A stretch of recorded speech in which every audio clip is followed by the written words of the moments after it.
नमस्कार, मी गणेश पवार. मी आपल्या आग्रा रोड येथील स्वामी सजानंद चौकातील रिक्षा स्टँडवर आहे.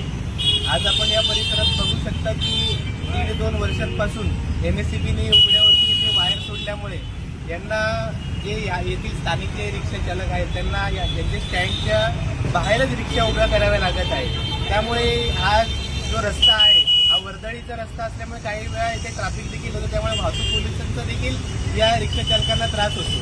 आणखी रिक्षा या स्टँड सोडून बाहेर उभ्या कराव्या लागतात, कारण की ते ओव्हरहेड वायर ज्या आहेत, ज्या अंडरग्राऊंड करायला पाहिजे होत्या पण त्या उघड्या अवस्थेत इथे ठेवल्या आहेत. तसेच या परिसरात आपण पाहतात की गटारीचं देखील कामं अर्धवट सोडून गेल्यामुळे गटर देखील उघडी आहे. तसेच या ज्या वायर उघड्या अवस्थेत असल्यामुळे जर कोणता अपघात इथे मोठा झाला तर इथे पाणी साचलं असेल तेव्हा इथे जाणाऱ्या नागरिकांना इथे विजेचा धक्का देखील बसू शकतो. तसेच या स्टँडवरती या अवस्थेत वायरी असल्यामुळे यांना स्टँड सोडून गाड्या बाहेर उभ्या करायला लागतात रिक्षा. त्याच्यामुळे इथे अनधिकृत पार्किंग देखील वाढलेली आहे.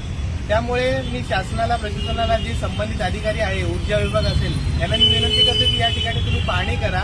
आज इथली परिस्थिती बघा. इथे जर कोणता आता पावसाळ्याची परिस्थिती आहे, जर इथे पाणी साचलं आणि ही वायर जर कुठे डॅमेज झाली, अपघात झाला तर येथील नागरिकांना इथे विजेचा धक्का बसू शकतो. तरी मी शासनाला विनंती करतो, ऊर्जा विभागाला, की तुम्ही या ठिकाणी पाहणी करा आणि येथील रिक्षा स्टँडचा जी समस्या आहे यांची जाणून घ्या आणि ही समस्या सोडवावी. धन्यवाद.